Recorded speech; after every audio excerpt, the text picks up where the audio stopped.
CAT 2025 exam देने का सोच रहे हो, then let me tell you everything about CAT 2025 exam that a beginner and a first time CAT student should definitely know. मैं आपको CAT aspirant की पूरी जर्नी बता दूंगा starting with the timeline. So usually students इस stage में अपना preparation शुरू कर देते हैं, but remember if you haven't started yet, I would urge you to start now because still you have enough time for your CAT preparation. After a few months, probably it will start getting a bit late. So that's why I will urge you to start. After that, the next important stage would be the application form. First week of August, your CAT application forms will be out, and you need to fill the application form by second or third week of September when the application will end. And you need to fill the application form. Two very important things would be there in the application form. One will be the programs that you want to choose, that is all the IIMs and the different programs under IIMs that you want to apply for. And second will be the city in which you want to appear for the CAT exam. मैं एक detailed video बना दूंगा around filling this application form as soon as it comes out, but you need to make sure कि ये दो important चीजें हैं for now. After that, you will have your admit cards by first week of November, and admit cards will be important for two reasons. First, you need to check the slot in which you are going to appear for the CAT exam, and also the test center where you are going to appear for the CAT exam. So CAT exam is conducted in three slots: morning slot, afternoon slot, and evening slot, and you will be allocated any of these slots randomly. So that is one important thing that you will get from the admit card, and the other is obviously your test center.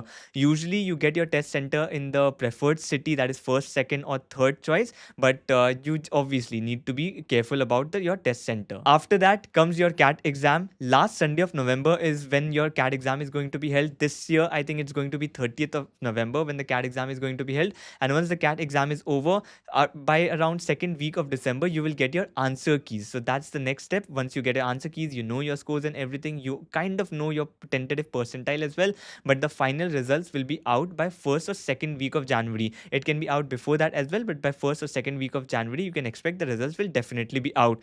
After that, your interview calls will be out, and the different IMs will start rolling out the interview calls as well, and those interview calls will be scheduled from the month of February itself. Towards February, you will see most of the IMs will start rolling out the interview calls, and February, March onwards, your interviews will be scheduled. So from April month, your results will also start rolling in. April, May, you will have your results, and from June, the B school session will also start. A lot of B schools will start the session in July as well, and some of them will start in August as well. A lot of new age B schools will also start the session from August, September. So kind of differ from one B school to the other. However, mostly you can expect it from the month of June till August. Most of the B schools will start their sessions. Next, coming to a very important question, that is, what are the colleges that I can apply through the CAT exam? Almost all major Indian MBA colleges you can apply through the CAT exam. Yes, there are certain colleges like ISB 1 year program, you can apply through the GMAT exam. Extra, which is a great college, you can apply only through the ZAT exam. But almost all the other B schools, all the major IIMs, you can apply through the CAT exam. And for most of the IIMs, in fact, you just need to fill the CAT form. You just need to check the particular application form that you're applying for this IIM, and it will be done. However, there are a few IIMs where you need to fill a separate application form, and yes, there will be a lot of other colleges as well where you need to fill a separate application form. They accept the CAT score, but there is a separate application process for them. FMS, MTI, and all the other B schools as well, very great B schools as well, they have their own application process too, and that is something you need to be careful about. Based on what percentile you are targeting, based on what your dream B school is, you need to apply for those colleges because there's a deadline for those colleges.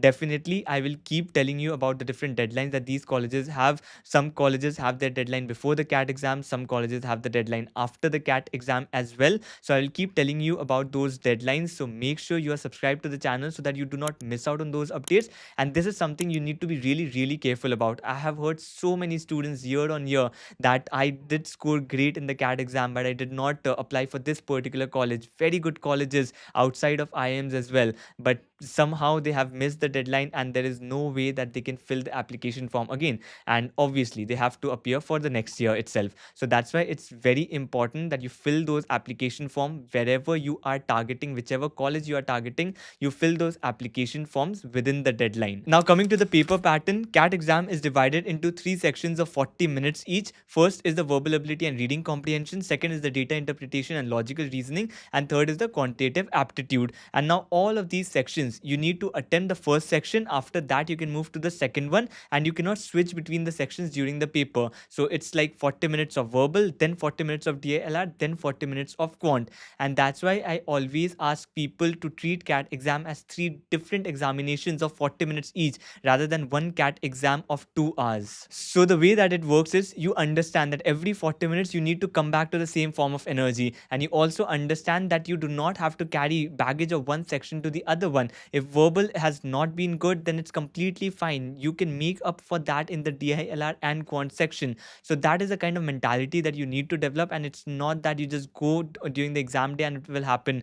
It can only come from your preparation. If you treat the CAT exam as this, then only you will develop that kind of a mindset. During your mocks, you have to treat the CAT exam like that: 40 minutes, 40 minutes, 40 minutes, and then you will develop that kind of mindset, and it will be easier for you when you go for the paper. And here 24 questions come for the verbal section, around 20 to 22 questions for the DILR section, and another 22 questions for the quant. So this is kind of tentative number. It might change a little bit here or there, but if it's a 2-hour paper, usually you can expect the number of questions to be this only. It does not change a lot. Yes, 1 or 2 questions here or there, it can happen. CAT never says that this is going to be the pattern, this is going to be the number of question. It will always be a secret till you open your CAT paper. But usually this has been the trend: 24 questions, 20 to 22 questions for DILR, and 22 questions for the quant paper. And here I will not talk about the trend of the verbal section and the DILR section, because usually you cover everything in those two sections. However, for the quant section, I will talk about the past trends that you need to understand. For example, there are 5 broad sections in the quant paper, that is your arithmetic, algebra, number system, geometry, and modern maths. And if you see the trend of questions from these particular topics, how many questions come from these topics, and for this I will use Oswald Book's 25 years solved paper, who are also the partners of this video. And here you can see mostly arithmetic dominates, that is 10-11 questions come from arithmetic, another 5-6 questions comes from algebra. So more than 50%, 60-70% of the paper is arithmetic and algebra. After that, around 3-4 questions can come from geometry, another 2 or 3 from number system, and another 1 or 2 from modern maths. So that typically has been the trend. If you see year wise as well, that has typically been the trend. However, I always recommend, if you have a lot of time, definitely your focus should be on arithmetic, to absolutely nail arithmetic, because that is also a section where you should be scoring very high. So absolutely nail your arithmetic. But after that, do cover all the sections, because this is a general trend. If somehow CAT changes the trend this year, you never know. You have to cover all the topics. But yes, arithmetic, you can focus a lot. If you don't have enough time, then obviously your next focus will be completely on algebra, and the question or the topic that you would want to ignore would be your geometry or modern maths. Okay. And now talking about Oswald Book's 25 years solved paper, I always say the best way to prepare for the CAT examination is through mocks and past year papers. No matter how much preparation you have done, you have to solve past year question. That is very, very important, because that gives you an idea what level of questions are being asked in the CAT examination from that particular topic. That's why solving previous year questions, at least 15 years of previous year paper, is very, very important. You need to solve that, and you can definitely use Oswald Book's 25 years solved paper for that. And the best thing about this book is all of these questions are segregated topic wise, which becomes a challenge. So suppose you're preparing for simple interest, compound interest, and you have been through the initial theory. After that, you can solve CAT level questions, because all the CAT level questions will be in this particular book, and that is segregated topic wise. So simple interest, compound interest, whatever previous questions have appeared, you can solve it then and there itself. So that's exactly the best part of this book, because you can use it in your preparation stage itself, because you're preparing one topic, solve questions from that topic, the previous year questions from that topic. That will give you a lot of confidence boost. And also there are different kinds of smart revision notes, some kind of mind maps as well, that you can use for quick revision when you're revising later, or you can also use it for your initial preparation. Suppose you have missed any formula, there are these smart revision notes and those mind maps as well, that you can use to remember formula, as well as see if you have missed out on anything. And obviously the explanation to these questions, the answers are mentioned in the book, so you can always refer to them. If you want to purchase this particular book, I will put the link in the description as well as in my pinned comment. You can check it out from there. And now coming to the marking scheme, usually you will have +3 for a correct answer, -1 for an incorrect answer if it's an MCQ question. That is, you will have 4 options, you need to choose one among them. However, there are some other kind of questions as well, that is type in the answer, where you need to input the right answer. There will be no option, you need to input the correct answer, and for that +3 for a correct answer, and there is no negative marking if you get these kind of questions wrong. So you get your marks accordingly, +3 -1, whatever you get is what we call the raw score. So +3 -1 based on the number of questions you got right, you left unattempted, or you got incorrect, you get your raw score. And after that, this raw score is converted into your scaled score, and this is something which is very important for CAT aspirants to understand, because you are selected in those IIM colleges on the basis of that scaled score and not on the basis of your raw score. So what happens is, because as I said, the CAT exam is conducted in 3 slots. You have your morning slot, you have your afternoon slot, and you have your evening slot. So it might so happen that one of the slot was more difficult than the other, but CAT examination takes care of that. You need not worry if your slot was difficult or your slot was easy or whatever. It will take the law of averages. If everyone in your particular slot has found the paper to be difficult, if your paper was really difficult compared to the other slots, your raw score will be scaled up. Suppose you are scoring 100 marks in your paper, your score might go up to say 105, 106, or even 110, depending on how much scaling has to happen. If suppose your particular slot was easy and all of the other people in your slot have performed really well, then your raw score might be scaled down as well. So your score of 100 might become 95, 96, and so on, depending on how much scaling needs to happen. So all of these papers are compared across slots. All the candidates who have performed, their performance is compared across different slots, and on the basis of that, your raw score will be scaled up or it will be scaled down. And then on the basis of your scaled score, your percentile is calculated, and it might so happen two people who have scored the same raw score across two different slots might have very different percentile because of the scaling factor across the different slots. Okay, but you need to worry obviously about your raw score. You need to maximize your raw score. Obviously, it's very obvious that the more the raw score, the better chance you would have at a better percentile, right? So you need to concentrate on your raw score and leave the calculations and statistics on the basis of which your scale score will be calculated. You cannot control those factors, right? The best thing that you can do is perform on the basis of your potential. If your slot was easy, try to maximize your raw score, and everything else will be taken care of. So now, how is the CAT exam conducted? For that, it's an online proctored test. You need to visit a center and you need to sit on the computer and appear for the CAT exam online. So that is how it happens. Your test center, as I said, will be allocated randomly. Usually it's on the basis of your first, second, third preference that you have put on your CAT application form, but you will be allocated a test center, a particular time slot. You need to reach the center in the assigned time slot and appear for your paper.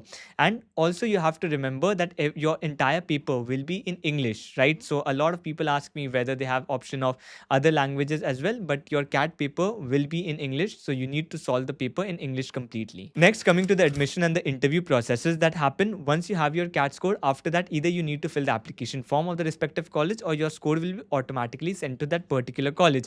And beyond that, you will get your interview calls if your percentile is sufficient, and on the basis not only of your percentile but your past academics, your diversity points, and other things are also added in your profile. And on the basis of that, you will get shortlist from the respective colleges, and once you have the shortlist, you will appear for the interviews. On the interview day, typically 2 stages are conducted. One can be your VAT, that is your written aptitude test, and the other will be your it can be a GD as well, that is your group discussion. Either a VAT or a GD is usually the norm. It might happen some interviews, some B schools might conduct both the rounds as well, VAT and GD, and after that you will have your final interview, and on the basis of these two, your final score will be calculated. So there will be a percentage allocation for your final interview that is usually has the most weightage. Almost 40-50% weightage comes from your personal interview. Another 10-20% weightage comes from your VAT or your GD as well, and rest of the weightage is from your CAT score, past academics, and on your overall profile. So once the complete process is over, you will get the results from the B school. Either you will convert the college, or you will be put on waitlist, or you will happen to be rejected. So if you have converted the college, obviously you need to deposit the fees and complete the admission process. If you are put on waitlist, then you need to wait for other people to clear the seats, and if you happen to convert the waitlist, then you need to complete the admission process after that. And obviously it might happen that all the colleges, because do not release the results at the same time, so it might happen some college has released the result, you have to deposit the fees for that college, and after that some other results have to come out, you might have to withdraw the fees.